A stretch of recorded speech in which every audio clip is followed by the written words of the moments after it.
그대여, 부처님께서 말씀하신다. 오늘 그대에게 말에 대해 이야기하려 한다.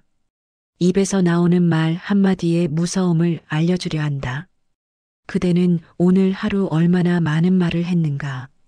아침에 일어나서 잠들기 전까지 수백 마디, 수천 마디의 말을 했을 것이다. 그 말들이 어디로 갔는지 생각해 본 적 있는가? 말은 눈에 보이지 않는다. 말은 손에 잡히지 않는다. 입에서 나오는 순간 공기 속으로 흩어지는 것처럼 보인다. 그래서 사람들은 말을 가볍게 여긴다. 에이, 말이 뭐 대수야. 그냥 한 소리지, 뭘. 이렇게 생각한다. 그러나 부처님께서는 말씀하셨다. 말은 절대 사라지지 않는다. 말은 씨앗이 되어 땅에 심긴다. 말은 업이 되어 쌓인다. 그리고 말은 반드시 되돌아온다. 경상도에 한 할머니 이야기가 있다.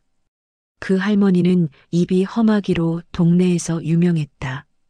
만나는 사람마다 욕을 했다.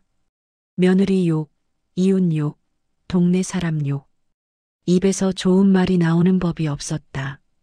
저 집은 꼴 좋다. 망할 날이 멀지 않았어. 저녀는 그러다가 벌 받을 거야. 저놈은 죽어도 싸. 할머니는 이런 말을 습관처럼 했다. 누가 말려도 듣지 않았다. 내가 무슨 잘못이야. 사실을 말하는 건데. 그런데 할머니의 말려는 비참했다. 자녀들이 하나둘 등을 돌렸다. 어머니 말씀이 너무 독해서 못 있겠어요. 옆에 있으면 내가 다 욕먹는 것 같아요. 결국 할머니는 혼자 요양원에서 돌아가셨다. 임종 때 곁에 아무도 없었다. 평생 뱉은 말들이 부메랑이 되어 돌아온 것이다.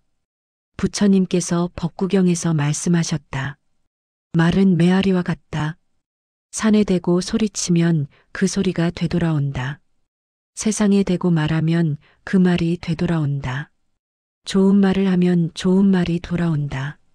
나쁜 말을 하면 나쁜 말이 돌아온다. 축복하면 축복이 돌아온다. 저주하면 저주가 돌아온다. 이것이 우주의 법칙이다. 피할 수 없는 인과응보다. 부처님께서는 구업에 대해 말씀하셨다. 구업이란 입으로 짓는 업을 말한다. 우리가 입으로 짓는 죄가 네 가지 있다. 첫째는 망어다. 거짓말을 하는 것이다. 둘째는 악구다. 나쁜 말, 저주, 악담을 하는 것이다. 셋째는 양설이다. 이간질하는 것이다. 이쪽에서 저쪽 욕하고 저쪽에서 이쪽 욕하는 것이다. 넷째는 기어다. 쓸데없는 말, 험담, 뒷담화를 하는 것이다. 오늘 이 네 가지가 어떻게 업이 되어 돌아오는지 말하겠다. 무서운 이야기다. 그러나 알아야 피할 수 있다. 모르면 계속 업을 짓게 된다. 그대여, 이제 첫 번째 무서운 경우를 말하겠다. 험담과 뒷담화다. 그대여, 험담은 가장 흔한 구업이다. 누구나 하고 있다. 나도 하고 그대도 하고 있다. 사람들이 모이면 을에 남 이야기를 한다. 그 사람 있잖아. 알고 보면 별것 아니야. 그 집 말이야. 사실은 형편이 말이 아니래. 그 사람이 예전에 이런 일을 했대. 듣는 사람은 재미있어 한다. 진짜? 그랬어? 어머, 몰랐네. 역시 그런 줄 알았어. 말하는 사람은 신이 난다. 관심을 받으니까 이야기가 점점 커진다. 작은 허물이 큰 죄가 된다. 부처님께서 말씀하셨다. 남의 허물을 말하기 좋아하는 자는 자기 허물은 보지 못한다. 티끌만한 남의 허물은 보면서 태산만한 자기 허물은 보지 못한다. 남을 헐뜯는 동안 자기 복이 새어나간다. 서울의 한 주부 이야기가 있다. 그 주부는 아파트 반상회의 핵심 인물이었다. 모임만 있으면 남편들 이야기, 아이들 이야기, 다른 집 이야기, 온갖 험담을 늘어놓았다. 301호 남편 있잖아요. 요즘 귀가가 늦대요. 틀림없어요. 502호 아들은 공부 못하는 거 다 알죠? 엄마가 쪽팔려서 과외비만 들이붓는데요. 1층 그 집은 형편이 어려운가 봐요. 차를 바꿔야 하는데 안 바꾸잖아요. 주부는 이런 이야기를 하면서 우월감을 느꼈다. 다른 집 흠을 말하면 내 집이 괜찮아 보였다. 남을 깎아내리면 내가 올라가는 것 같았다. 그런데 어느 날이었다. 주부가 엘리베이터를 탔다. 안에서 이웃 주민 2명이 이야기하고 있었다. 주부를 보지 못했다. 그 집 말이야. 남편이 사업 망했대. 정말요? 근데 아는 척은 다 하잖아요. 허세가 장난 아니래. 카드빚이 얼마인 줄 알아요? 맨날 남 험담이나 하고 다니더니 자기 집 꼴이 그랬구나. 주부는 얼굴이 화끈거렸다. 눈앞이 캄캄했다. 자기가 늘 하던 짓을 당한 것이다. 그날 밤 주부는 잠을 이루지 못했다. 내가 그렇게 험담을 당하고 있었구나. 내가 남한테 한 대로 돌아온 거구나. 그제야 깨달았다. 내가 남을 험담하면 남도 나를 험담한다. 이것이 업의 법칙이다. 부처님께서 말씀하셨다. 거친 말을 하지 말라. 거친 말을 들은 자가 그대에게 거친 말로 대답한다. 되받아치는 말이 그대에게 돌아온다. 험담은 왜 하는가? 자기가 높아지고 싶어서 한다. 남을 낮추면 내가 높아지는 것 같다. 남의 허물을 드러내면 내가 나아 보이는 것 같다. 그러나 이것은 착각이다. 남을 낮춘다고 내가 높아지지 않는다. 오히려 험담하는 나의 품격만 낮아진다. 듣는 사람은 생각한다. 저 사람이 나 없는 데서는 내 욕도 하겠구나. 저 사람 앞에서는 말 조심해야겠다. 저 사람은 믿으면 안 되겠다. 결국 사람들이 떠난다. 외로워진다. 이것이 험담의 과부다. 충청도의 한 시어머니 이야기가 있다. 그 시어머니는 며느리 험담을 입에 달고 살았다. 친척 모임에 가면 며느리 욕이었다. 동네 사람 만나면 며느리 욕이었다. 우리 며느리는 살림을 못해요. 우리 며느리는 아들한테 싸가지가 없어요. 우리 며느리는 친정만 챙겨요. 친척들은 맞장구 쳤다. 에고 속상하시겠다. 요즘 며느리들이 다 그래요. 시어머니는 한풀이가 됐다. 그래서 더 험담을 했다. 그런데 그 험담이 며느리 귀에 들어갔다. 친척 중 한 명이 며느리에게 전한 것이다. 시어머니가 너 욕을 이렇게 하시더라. 며느리는 충격을 받았다. 그리고 마음이 돌아섰다. 아무리 잘해도 욕을 하시는구나. 더 이상 잘할 필요가 없겠구나. 그 뒤로 며느리는 달라졌다. 시어머니 안부 전화를 안 했다. 명절에도 오래 안 있었다. 손주들도 자주 안 데려왔다. 시어머니는 억울했다. 내가 뭘 그렇게 잘못했다고. 요즘 며느리들은 왜 이렇게 야박해. 그러나 원인은 자기 입에 있었다. 험담이 돌고 돌아 자기에게 온 것이다. 시어머니는 말년에 외로웠다. 아들도 며느리 편을 들었다. 손주들도 할머니를 어려워했다. 늘 환한 얼굴로 험담하는 할머니가 무서웠던 것이다. 부처님께서 말씀하셨다. 입에서 나온 말은 주워 담을 수 없다. 쏜 화살은 되돌릴 수 없다. 한번 뱉은 험담은 이미 업이 된 것이다. 험담의 과보는 또 있다. 그 말이 반드시 본인에게 전해진다. 아무리 비밀로 해도 전해진다. 세 사람이 알면 온 동네가 안다. 너 그 말 들었어? 그 사람이 너 욕했대. 결국 본인 귀에 들어간다. 그러면 그 사람과 원수가 된다. 몰랐을 때는 친했다. 그러나 알고 나면 원수가 된다. 내가 믿었던 사람이 내 뒷담화를 했구나. 그 배신감은 쉽게 풀리지 않는다. 관계는 끝장난다. 되돌릴 수 없다. 그대여, 험담을 끊으려면 어떻게 해야 하는가? 첫째, 내 허물을 먼저 보라. 남의 허물을 볼 시간에 내 허물을 보라. 남의 허물은 내가 고칠 수 없다. 내 허물은 내가 고칠 수 있다.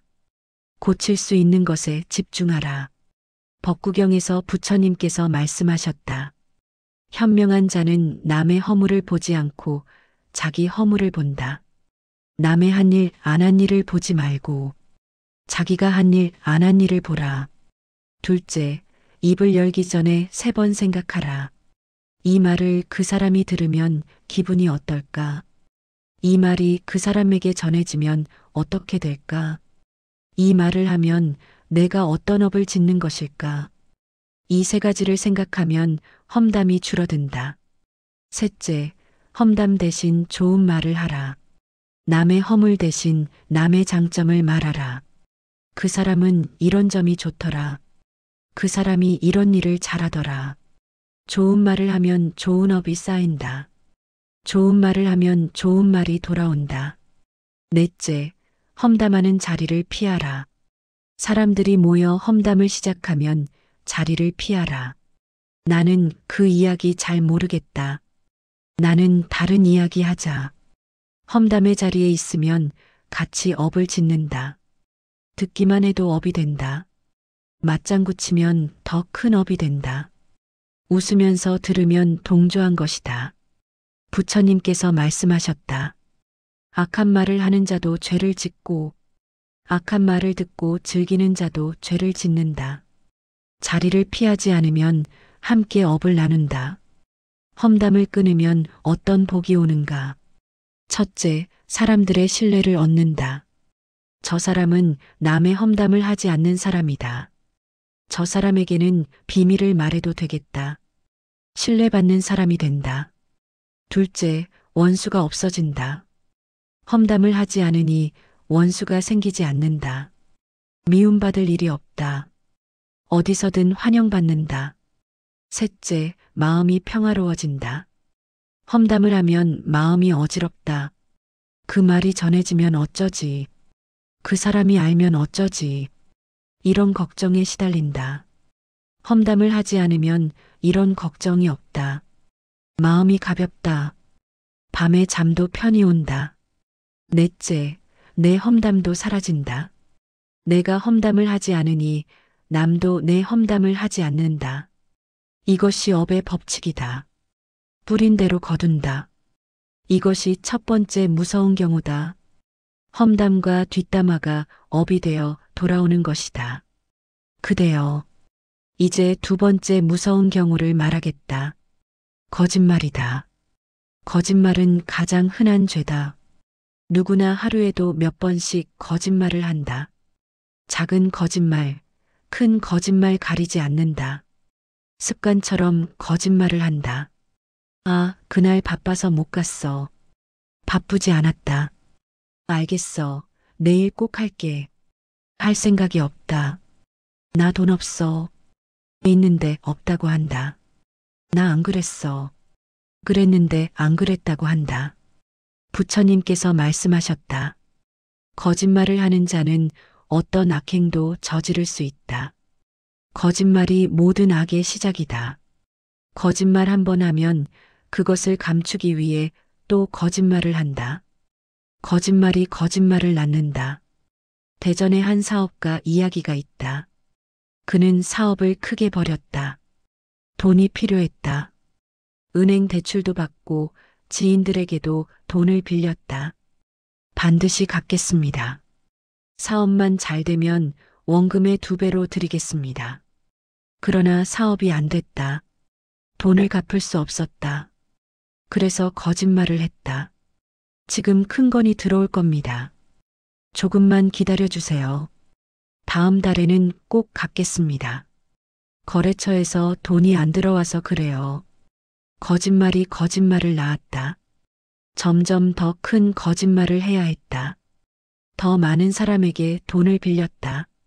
앞에 빚을 막기 위해 뒤에서 빌린 것이다. 결국 터졌다. 사기죄로 고소당했다. 감옥에 갔다. 가정도 파탄났다. 아내가 이혼장을 들고 왔다. 당신이 나한테 한 말 중에 진실이 있었어? 나는 당신의 뭘 믿어야 해? 아이들도 등을 돌렸다. 아빠는 거짓말쟁이야. 아빠 말은 하나도 안 믿어. 그 사업가는 감옥에서 뉘우쳤다. 처음부터 솔직했으면 이 지경까지 안 왔을 텐데. 작은 거짓말이 이렇게 큰 화가 될 줄 몰랐다. 부처님께서 말씀하셨다. 거짓말은 처음에는 달콤하나 나중에는 쓰다. 처음에는 위기를 모면하나 나중에는 더 큰 위기를 맞는다. 작은 거짓말이 큰 거짓말이 되고 큰 거짓말이 파멸이 된다. 경기도의 한 며느리 이야기도 있다. 그녀는 시어머니에게 늘 거짓말을 했다. 귀찮아서였다. 어머니, 요즘 너무 바빠서 전화를 못 드렸어요. 바쁘지 않았다. 그냥 안 한 것이다. 어머니, 주말에 가려고 했는데 아이가 갑자기 아파서요. 아이는 안 아팠다. 그냥 안 간 것이다. 어머니, 그 반찬 맛있게 먹었어요. 안 먹고 버렸다. 며느리는 생각했다. 이 정도 거짓말은 괜찮아. 어머니 기분 안 상하게 하려고 하는 거잖아. 선의의 거짓말이야. 그러나 거짓말은 거짓말이다. 선이든 악이든 업이 되어 쌓인다. 어느 날 시어머니가 갑자기 쓰러지셨다. 병원에 갔다. 의사가 말했다. 시간이 얼마 남지 않았습니다. 며느리는 급히 병원에 갔다. 시어머니는 눈을 뜨고 며느리를 보셨다. 며느리야, 내가 다 알고 있었어. 내가 바빠서 전화 못한 게 아닌 거. 아이가 아파서 못 온 게 아닌 거. 반찬 맛있게 먹은 게 아닌 거. 다 알고 있었어. 며느리는 얼굴이 화끈거렸다. 할 말이 없었다. 시어머니가 말씀하셨다. 그래도 내가 먼저 갈 때가 됐으니 다 용서한다. 대신 부탁이 있어. 앞으로는 거짓말하지 마라. 거짓말은 결국 다 들통난다. 그리고 거짓말하는 사람은 결국 외로워진다. 며느리는 그 말씀을 평생 가슴에 새겼다. 그 뒤로 거짓말을 끊으려고 노력했다. 쉽지 않았지만 조금씩 바뀌어 갔다. 부처님께서 말씀하셨다. 신뢰는 쌓기는 어려워도 무너지기는 쉽다. 1000번 진실을 말해도 한 번 거짓말로 무너진다. 한 번 잃은 신뢰는 다시 얻기 어렵다. 거짓말을 하면 어떻게 되돌아오는가? 첫째, 신뢰를 잃는다. 한 번 거짓말이 들통나면 다시는 믿어주지 않는다. 저 사람 말은 믿을 수가 없어. 진실을 말해도 거짓말로 들린다. 양치기 소년과 같다. 둘째, 관계가 무너진다. 가족 간에도 거짓말을 하면 관계가 무너진다. 부부 사이에 거짓말이 오가면 사랑이 식는다. 친구 사이에 거짓말이 드러나면 우정이 끊어진다. 당신이 그때 거짓말한 거야? 내가 나한테 거짓말한 거였어? 그 배신감은 쉽게 잊히지 않는다.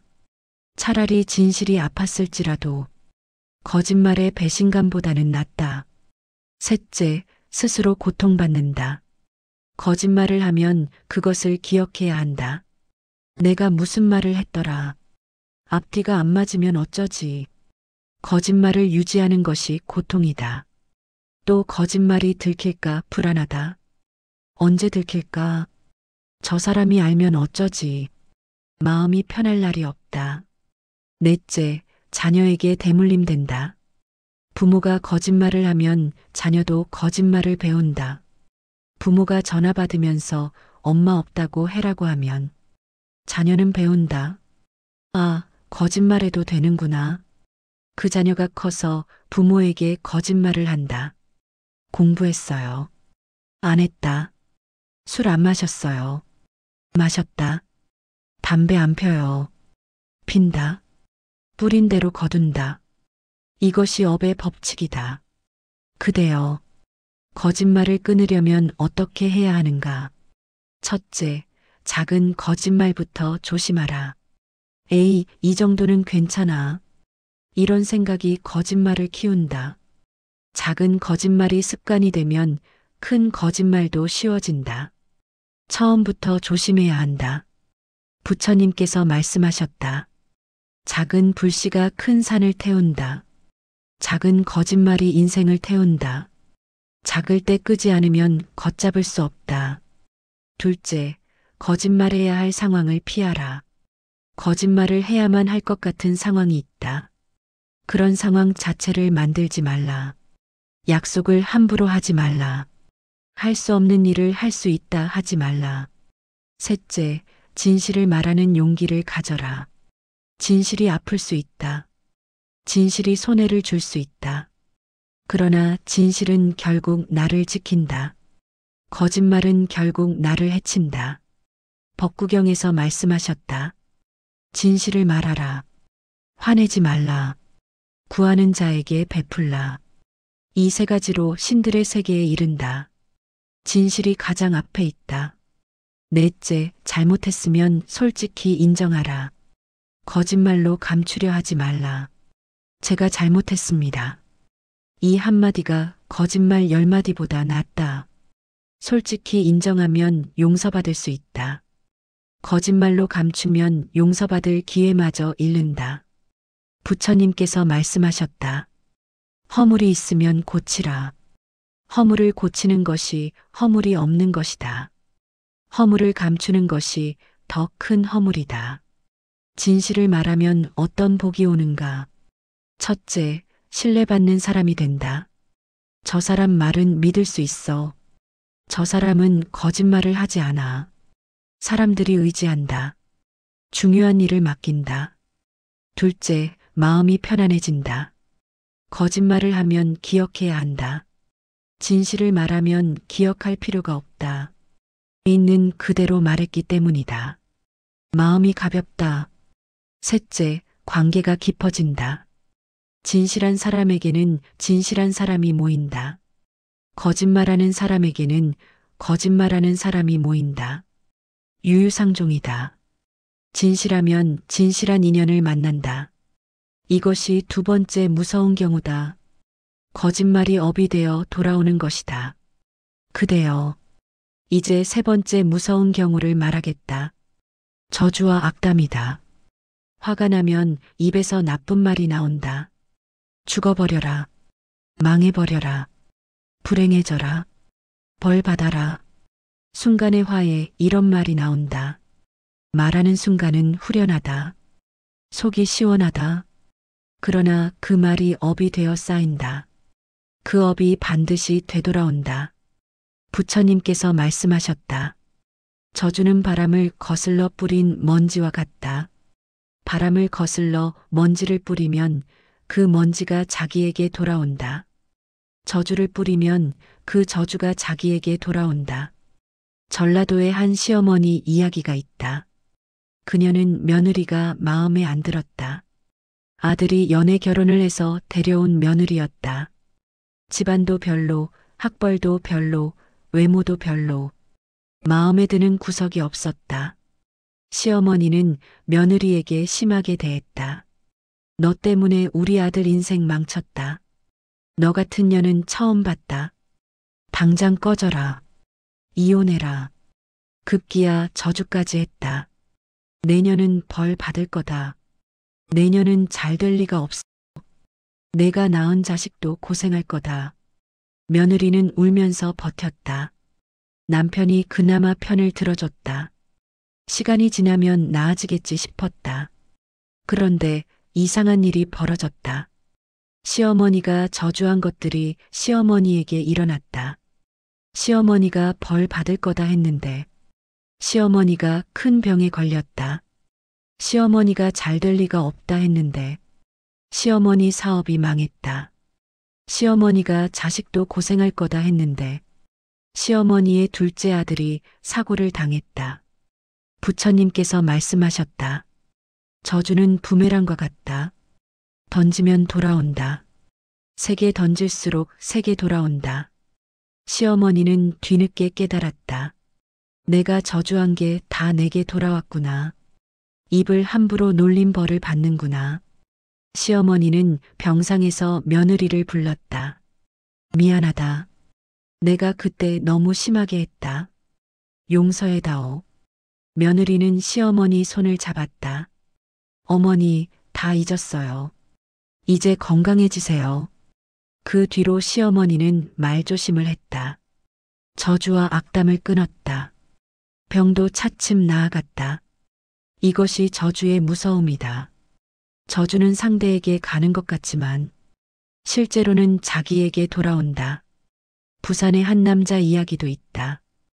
그는 사업 파트너에게 배신당했다. 같이 고생하며 키운 회사였다. 그런데 파트너가 돈을 들고 도망갔다. 남자는 분노했다. 저놈은 죽어도 싸. 저놈은 비참하게 망할 거다. 저놈 가족도 다 불행해질 거다. 매일 저주를 했다. 아침에 눈 뜨면 저주. 밤에 잠들기 전에도 저주. 저주가 일상이 됐다. 그런데 저주를 하면 할수록 자기가 힘들었다. 밤에 잠이 안 왔다. 밥맛이 없었다. 얼굴이 험해지고 건강이 나빠졌다. 반면 그 파트너는 어떻게 됐는가? 다른 데서 사업을 잘하고 있었다. 잘 먹고 잘 살고 있었다. 남자의 저주 따위는 알지도 못했다. 남자는 결국 쓰러졌다. 스트레스성 위궤양이었다. 병원에서 의사가 말했다. 마음을 편히 가지세요. 안 그러면 큰일 납니다. 남자는 깨달았다. 내가 저주를 하면 저놈은 아무렇지 않고 나만 병들어가는구나. 부처님께서 말씀하셨다. 원망하는 마음을 품고 사는 것은 스스로 독약을 마시면서 남이 죽기를 바라는 것과 같다. 독은 자신의 몸을 해치건만 어리석은 자는 남이 죽기를 바라며 계속 마신다. 저주와 악담은 왜 하는가? 첫째, 화가 나서 한다. 관상이 나빠진다. 인상이 사나워진다. 입꼬리가 내려가고 눈빛이 흐려진다. 부처님께서 말씀하셨다. 마음이 얼굴에 나타난다. 자비로운 마음은 자비로운 얼굴이 되고 악한 마음은 악한 얼굴이 된다. 저주하는 마음은 저주받은 얼굴이 된다. 넷째, 자녀에게 영향을 미친다. 부모가 저주와 악담을 잘하면 자녀가 그것을 배운다. 자녀가 나쁜 말버릇을 배운다. 그 자녀가 자라서 부모에게 악담을 한다. 엄마는 왜 맨날 욕만 해? 아빠는 왜 그렇게 입이 험해? 뿌린 대로 거둔다. 이것이 업의 법칙이다. 그대여, 저주와 악담을 끊으려면 어떻게 해야 하는가? 첫째, 화가 날 때 입을 닫아라. 화가 나면 10가지 세라. 화가 많이 나면 100가지 세라. 그래도 화가 가라앉지 않으면 자리를 피하라. 화가 난 상태에서 하는 말은 후회하게 된다. 아, 그때 왜 그런 말을 했을까? 그 말 안 했으면 이 지경까지 안 왔을 텐데. 입을 다물면 후회할 일이 없다. 둘째, 상대도 고통받는 중생임을 기억하라. 미워하는 그 사람도 부처님의 자녀다. 그 사람도 업장에 끌려 어쩔 수 없이 살아가는 중생이다. 상처를 준 그 사람도 어디선가 상처를 받았다. 이렇게 생각하면 저주가 줄어든다. 셋째, 나무아미타불을 외워라. 저주의 말이 올라올 때 염불을 해라. 나무아미타불, 나무아미타불. 부처님 명호가 입에서 나오면 저주가 물러간다. 어둠 속에 빛이 들어오면 어둠이 사라지듯 부처님 명호가 들어오면 악담이 물러간다. 넷째, 축복의 말로 바꿔라. 저주 대신 축복을 해라. 미워하는 사람에게도 축복을 해라. 저 사람도 행복하길. 저 사람도 평안하길. 처음에는 안 될 것이다. 억지로라도 해라. 하다 보면 마음이 따라온다. 부처님께서 말씀하셨다. 원한은 원한으로 풀리지 않는다. 원한을 버림으로써 풀린다. 이것이 영원한 진리다. 저주를 끊으면 어떤 복이 오는가? 첫째, 건강해진다. 저주는 마음을 병들게 한다. 마음이 병들면 몸도 병든다. 저주를 끊으면 마음이 편해지고 몸도 편해진다. 둘째, 얼굴이 밝아진다. 저주하는 얼굴은 험하다. 축복하는 얼굴은 밝다. 저주를 끊으면 얼굴에 빛이 난다. 관상이 좋아진다. 셋째, 좋은 일이 생긴다. 저주를 하면 나쁜 기운이 돈다. 축복을 하면 좋은 기운이 돈다. 저주를 끊고 축복을 하면 좋은 일이 찾아온다. 이것이 세 번째 무서운 경우다. 저주와 악담이 업이 되어 돌아오는 것이다. 그대여, 이제 네 번째 무서운 경우를 말하겠다. 이간질이다. 이간질은 가장 나쁜 구업이다. 사이를 갈라놓는 말이다. 이 사람에게 저 사람 욕하고 저 사람에게 이 사람 욕한다. 그 사람이 너 욕하더라. 그 사람이 너 이렇게 말하더라. 없는 말도 만들어낸다. 있는 말도 부풀린다. 결국 사이가 벌어진다. 부처님께서 말씀하셨다. 이간질하는 자는 지옥에서 혀가 뽑히는 고통을 받는다. 사이를 갈라놓은 죄가 그만큼 크다. 화합을 깨뜨린 죄가 그만큼 무겁다. 대구의 한 여인 이야기가 있다. 그녀는 시누이와 사이가 좋았다. 시어머니는 그게 마음에 안 들었다. 저 둘이 저렇게 친하면 나는 뭐가 되나. 내가 소외되는 것 같잖아. 시어머니는 이간질을 시작했다. 며느리에게는 이렇게 말했다. 시누이가 너 흉봤어. 내가 살림 못한다고 했어. 친정에서 뭘 배웠냐고 했어. 시누이에게는 이렇게 말했다. 형수가 너 욕했어. 시집도 못 간다고 했어. 나이만 먹었다고 했어. 처음에는 두 사람 다 믿지 않았다. 설마요. 우리 사이예요. 어머니가 잘못 들으셨겠죠. 그러나 시어머니가 계속했다. 반복하니까 결국 믿게 됐다. 정말 그렇게 말한 거야? 언니가 진짜 그랬어? 서로 확인하지 않았다. 시어머니 말만 믿었다. 결국 사이가 벌어졌다. 명절에 만나도 말을 안 했다. 서로 피했다. 원수처럼 됐다. 시어머니는 좋았다. 이제 내가 중심이지. 저 둘이 나한테 와서 하소연하네. 그러나 이간질의 과보는 시어머니에게 돌아왔다. 며느리와 시누이가 어느 날 대화를 했다. 우연히 함께 있게 됐다. 그동안 서로 안 했던 이야기를 했다. 어머니가 그러셨어? 내가 그랬다고? 나도 어머니가 그러셨어. 형수가 그랬다고. 두 사람은 깨달았다. 시어머니가 이간질한 것을. 두 사람 다 그런 말을 한 적이 없었다. 다 시어머니가 만들어낸 것이었다. 어머니가 우리 사이를 갈라놓으셨구나. 우리가 속았구나. 두 사람은 다시 가까워졌다. 그리고 시어머니와 멀어졌다. 어머니 말씀은 이제 안 믿어요. 어머니는 이간질을 하시는 분이에요. 시어머니는 외로워졌다. 아들도 등을 돌렸다. 어머니가 그런 분인 줄 몰랐습니다. 어머니 때문에 우리 가족이 이렇게 됐습니다. 시어머니는 혼자 남았다. 이간질의 과보였다. 부처님께서 말씀하셨다. 사이를 갈라놓은 자는 자신이 갈라진다. 남의 관계를 끄는 자는 자기 관계가 끊긴다. 이간질하는 자는 결국 혼자 남는다. 인천의 한 직장인 이야기도 있다. 그는 승진이 늦어서 조급했다. 같이 입사한 동기가 먼저 승진했다. 그는 동기를 끌어내리기로 했다. 이간질을 시작했다. 부장에게는 이렇게 말했다. 김 대리가 부장님 뒤에서 욕하더라고요. 부장님 능력 없다고 했어요. 김 대리에게는 이렇게 말했다. 부장님이 너 못마땅해 하시던데. 다음에 자를 사람 명단에 내가 있대. 결국 김 대리와 부장 사이가 나빠졌다. 서로 오해가 생겼다. 회의에서도 충돌했다. 그 남자는 좋았다. 이제 내가 승진하겠지. 김 대리는 끝났어. 그러나 진실은 밝혀지게 되어 있다. 어느 날 부장과 김대리가 술자리에서 대화했다.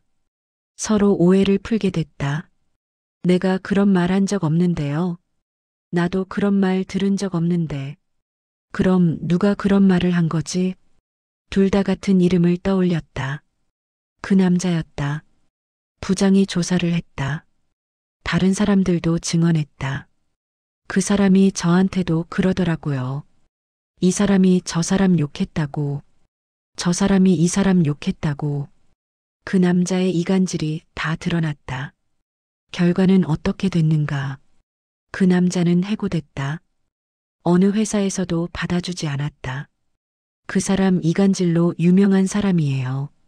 소문이 업계에 퍼졌다. 부처님께서 말씀하셨다.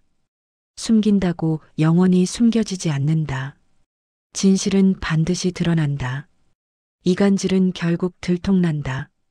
그리고 이간질한 자가 벌을 받는다. 이간질은 왜 하는가? 첫째, 질투 때문에 한다. 두 사람이 친한 게 마음에 안 든다. 저둘만 친하고 나는 뭐야? 시기심이 이간질이 된다. 둘째, 이득을 위해 한다. 상대를 끌어내려야 내가 올라간다고 생각한다. 경쟁자를 제거하기 위해 이간질한다. 셋째, 재미로 한다. 싸우는 꼴을 보면 재미있다. 내가 한마디 했더니 저렇게 됐네. 일종의 쾌감을 느낀다. 넷째, 습관이 되어서 한다. 이 사람 만나면 저 사람 이야기. 저 사람 만나면 이 사람 이야기. 습관처럼 남의 험담을 전달한다. 이간질을 하면 어떻게 되돌아오는가? 첫째, 결국 들통난다. 아무리 교묘하게 해도 드러난다. 두 사람이 대화하면 바로 드러난다. 그때 이간질한 자는 신뢰를 완전히 잃는다. 둘째, 자신이 고립된다. 사이를 갈라놓은 자는 자기가 갈라진다. 이간질하는 사람인 줄 알면 아무도 가까이 안 한다. 저 사람 앞에서는 말 조심해야 해. 저 사람은 다른 데 가서 내 얘기할 거야. 결국 혼자 남는다. 셋째, 가족도 등을 돌린다. 이간질 습관은 가족에게도 나타난다. 형제 사이를 갈라놓는다. 부모와 자녀 사이를 갈라놓는다. 결국 가족도 떠난다. 넷째, 내세에 큰 과보를 받는다. 부처님께서는 말씀하셨다. 이간질한 자는 지옥에서 혀가 길게 늘어나 쟁기로 갈리는 고통을 받는다. 사이를 갈라놓은 만큼 자기가 갈라진다. 그대여, 이간질을 끊으려면 어떻게 해야 하는가? 첫째, 전달하지 말라. 그 사람이 너 욕하더라. 이런 말을 전달하지 말라. 설령 사실이라도 전달하지 말라. 전달하면 사이가 나빠진다. 전달 안 하면 그냥 끝난다. 굳이 싸움을 만들 필요가 없다. 둘째, 좋은 말을 전달하라. 나쁜 말 대신 좋은 말을 전달하라. 그 사람이 너 칭찬하더라. 그 사람이 너 걱정하더라. 이런 말을 전달하면 사이가 좋아진다. 화합을 만드는 사람이 된다. 복이 쌓인다. 부처님께서 말씀하셨다. 화합을 만드는 자에게는 천상의 복이 있다. 사이를 좋게 하는 자에게는 큰 공덕이 쌓인다. 셋째, 확인하라. 누가 그 사람이 너 욕했대 하면 바로 믿지 말고 확인하라. 그 사람에게 직접 물어보라. 내가 그랬어? 아니, 난 그런 말 안 했는데? 그러면 이간질이 통하지 않는다. 확인하는 습관이 중요하다. 넷째, 이간질하는 사람을 멀리하라. 늘 남의 험담을 전달하는 사람이 있다. 그런 사람을 멀리하라. 그 사람 앞에서는 말을 아껴라. 저 사람은 내가 한 말을 어디 가서 또 할 거야. 이런 사람과는 거리를 둬라. 이간질을 끊으면 어떤 복이 오는가? 첫째, 신뢰받는 사람이 된다. 저 사람은 남의 말을 옮기지 않는 사람이다. 저 사람 앞에서는 마음 놓고 말해도 된다. 사람들이 모여든다. 둘째, 좋은 관계가 많아진다. 화합을 만드니까 주변에 좋은 사람들이 모인다. 관계가 풍요로워진다. 외롭지 않다. 셋째, 마음이 평화롭다. 이간질하면 마음이 어지럽다. 내가 한 말이 들킬까? 저 둘이 대화하면 어쩌지? 이런 걱정이 없어진다. 마음이 편하다. 이것이 네 번째 무서운 경우다. 이간질이 업이 되어 돌아오는 것이다. 그대여, 부처님께서 마지막으로 말씀하신다. 입은 복의 문이요, 화의 문이다. 같은 입에서 복도 나오고 화도 나온다. 어떤 말을 할 것인가? 그대가 선택하는 것이다. 오늘 들은 네 가지를 기억하라. 첫째, 험담과 뒷담화다. 남의 허물을 말하면 내 허물이 드러난다. 남을 헐뜯으면 내가 헐뜯긴다. 둘째, 거짓말이다. 거짓말은 반드시 들통난다. 신뢰를 잃으면 모든 것을 잃는다. 셋째, 저주와 악담이다. 저주는 상대에게 가지 않는다. 저주한 나에게 돌아온다. 넷째, 이간질이다. 사이를 갈라놓으면 내가 갈라진다. 화합을 깨뜨리면 내가 깨진다. 이 네 가지를 끊으면 복이 온다. 이 네 가지를 끊으면 마음이 편해진다. 이 네 가지를 끊으면 얼굴이 밝아진다. 이 네 가지를 끊으면 사람들이 모여든다.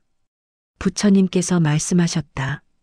말 한마디로 천냥 빚을 갚는다. 말 한마디로 천냥 빚을 진다. 복을 부르는 말이 있고 화를 부르는 말이 있다. 경상도의 한 보살님 이야기로 마무리하겠다. 그 보살님은 젊어서 입이 험했다. 험담, 거짓말, 욕, 이간질. 안 하는 게 없었다. 그러다 보니 주변에 사람이 없었다. 친구도 다 떠났다. 가족도 멀어졌다. 저 사람은 입이 험해서 못 있겠다. 보살님은 쓸쓸했다. 왜 내 주변에는 사람이 없을까? 내가 뭘 잘못했을까? 어느 날 절에 갔다. 스님께 하소연했다. 스님, 왜 저만 외로울까요? 왜 사람들이 저를 피할까요? 스님이 물었다. 보살님, 평소에 어떤 말을 하고 사십니까? 보살님이 생각해 봤다.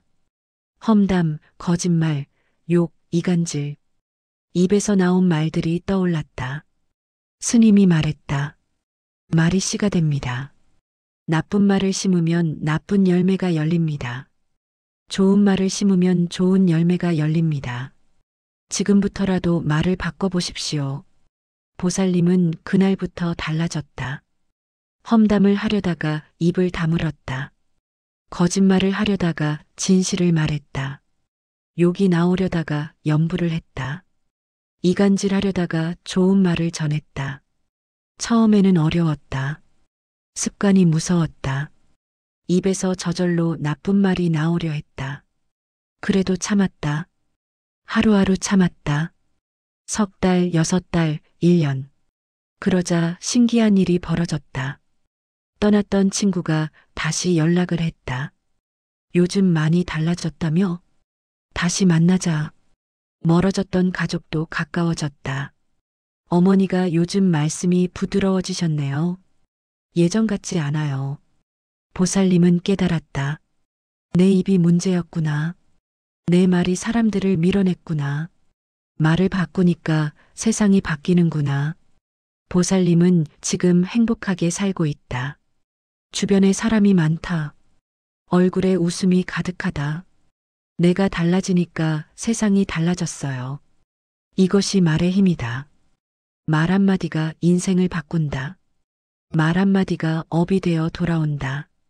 그대여, 오늘부터 말 조심하라. 입을 열기 전에 생각하라. 이 말이 업이 되어 돌아올 것인가? 이 말이 복이 될 것인가? 화가 될 것인가? 좋은 말을 하면 좋은 일이 온다. 나쁜 말을 하면 나쁜 일이 온다. 축복하면 축복받는다. 저주하면 저주받는다. 칭찬하면 칭찬받는다. 험담하면 험담당한다. 이것이 우주의 법칙이다. 피할 수 없는 인과응보다.